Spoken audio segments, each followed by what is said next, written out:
Euthanized by Great Caesar. Here on Democracy Now!, democracynow.org, The War and Peace Report. I'm Amy Goodman as we turn now to the Central African nation of Rwanda, where voting is underway in the second presidential election since the genocide of 1994. The incumbent president, Paul Kagame, is widely expected to win, but the election comes amidst a wave of attacks on political opponents. Human rights groups have accused the Kagame government of cracking down on any dissent before the vote, while the government-appointed media council has clamped down on independent newspapers publishing critical views. At a recent news conference, President Kagame dismissed the accusations and promised free and fair elections. Forget about this cheap talk about all sorts of things, hell coming down on Rwanda, and no, forget about it. It's not true, and it's not going to happen, and it's not happening. I can say that with confidence. And elections are going to happen freely and fair. Well, opposition leader Victoire Ingabire had hoped to contest the election as presidential candidate for her party, the United Democratic Forces. But in April, a court sentenced her to indefinite house arrest, effectively taking her out of the election. She accuses President Kagame of using the country's anti-genocide laws to silence his opposition. Victoire Ingabire told the Women's International News Gathering Service last month what the international community should be doing about the crackdown in Rwanda.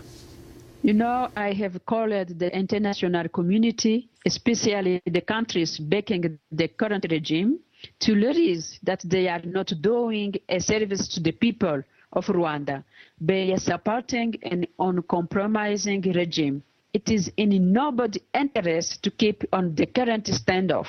Everybody knows that Kagame will be elected. He will be the next president for the next 7 years. Everybody knows it. Why UK and the US will send the observer if they know that there will be not really the free election in Rwanda? Why they send money? What they do, they not help Rwandese people. This is why I ask them, don't come because there is no election in Rwanda. And I don't see why people will spend time, money, and coming here for masquerade election. Rwandan opposition leader Victoire Ingabire speaking to independent journalist Ann Garrison, who's been closely following Rwandan politics.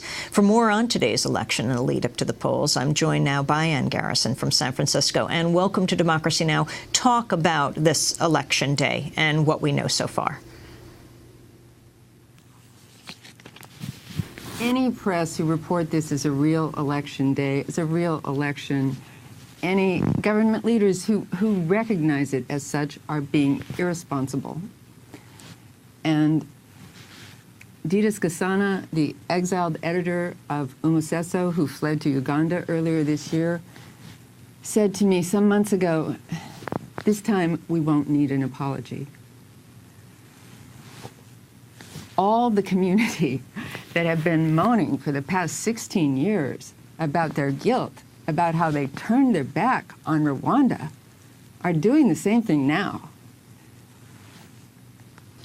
Talk about Kagame, of course, is widely expected to be the next president to be reelected today. But talk about the charges of repression. Who was allowed to run? Who wasn't? What has happened to people in this run-up to the election, Ann?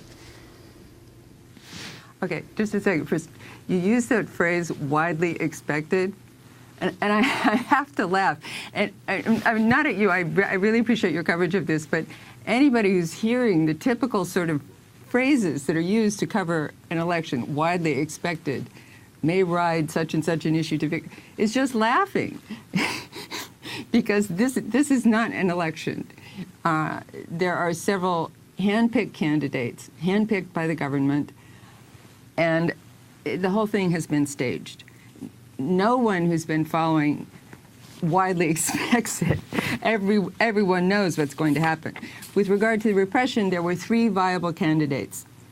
Victoire Ingabire is under house arrest. She has been for months. She is unable to leave the city of Kigali to speak to the rural population, who are the majority of the country. She is unable to leave the country. Several days ago, I was getting news that she did not have a place to live because she said those who had rented houses to her had received death threats. She had moved twice, and she was being forced to move again. Another landlord had backed out on signing a lease. Now, I've got to trust that she's found a place to live. I haven't spoken to her since then. Bernard Ntaganda, the candidate of the Parti Social Imberekuri, has been in prison since June 24th. Frank Habineza, and he's reporting that he's been tortured. Frank Habineza, who would have been the presidential candidate of the Democratic Green Party of Rwanda, is at the Global Young Greens Conference in Berlin right now. His vice president was beheaded on July 14th. The body was found in the wetlands of a river in southern Rwanda. The story that the police came up with after that was that it might have been a robbery, but his keys were left in the car. His car was left behind. The keys to his house were left behind. It's rather amazing that the government doesn't even, and the Rwandan police don't even bother to make up very plausible stories about these things. And everyone who has been arrested, assassinated, or the object of an attempted assassination has been an enemy of the government. Ann Garrison, do you think that President Obama should recognize the election of Paul Kagame again? No, I do not, and I join a coalition of Africa advocates in that. Friends of the Congo, the Africa Faith and Justice Network, Foreign Policy in Focus, long list of Africa advocacy groups do not think that President Obama should recognize President Kagame's election. What would be the significance of this, and why is... I've not been able to think through what the... Go ahead. Why has the U.S. government supported Paul Kagame so much?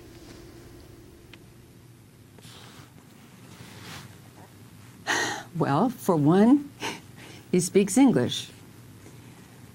Rwanda was a Francophone territory before the Rwanda genocide. Paul Kagame is an English-speaking Ugandan Tutsi. Rather, he was a refugee from age 3 in Uganda. He led an invasion, the beginning of the Rwandan Civil War in 1990. It concluded in 1994 when he seized power in Kigali, and the widely accepted narrative is that he brought the Rwanda genocide to an end. One of the things that happened after the Rwanda genocide was the dominance of the US and the UK, or what's sometimes called the Anglophone alliance. Francophone influence receded. So that's one reason. He was trained at Fort Leavenworth, Kansas, which is where generals go to learn to plan invasions, and he invaded Rwanda from Uganda in 1990. Now, I'm not sure that I could identify all the other imperatives of the Pentagon and whoever else were active in this situation at that time, but the whole region is hugely strategically important. The most significant resource in the region is probably the cobalt in the Katanga copper belt in eastern Congo and southeastern Congo and northern Zambia. It's been U.S. policy since 1980 to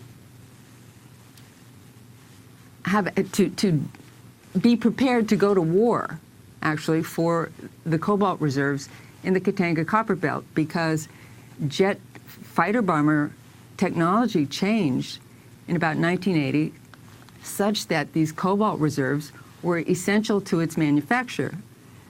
the United States has no cobalt reserves worth mining. It's not commercially worth mining.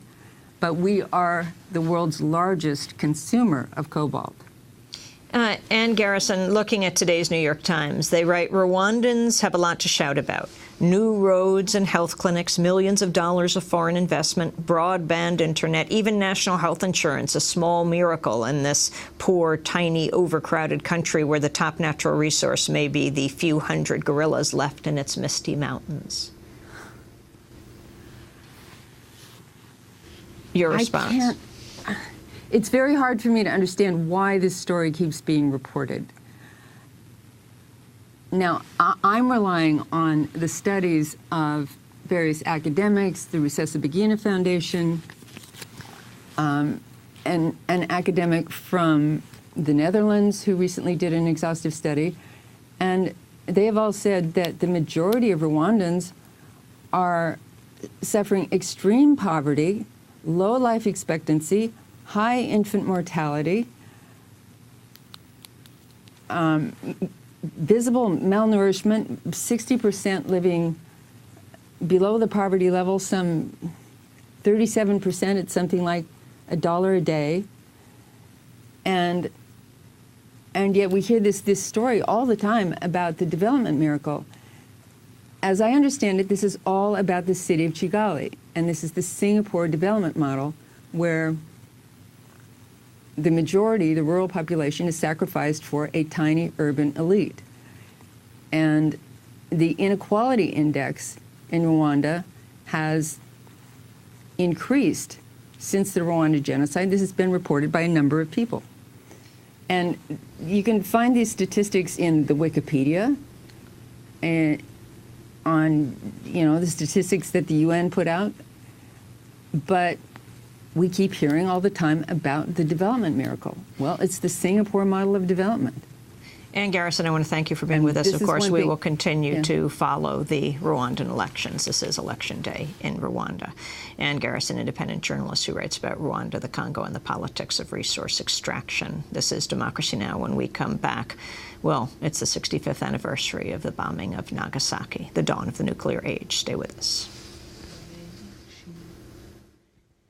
abinohore batishanga iyimana idakinga akaboko naware kurokoka 14 years of suffering, 14 years of wandering, 14 years of remembering.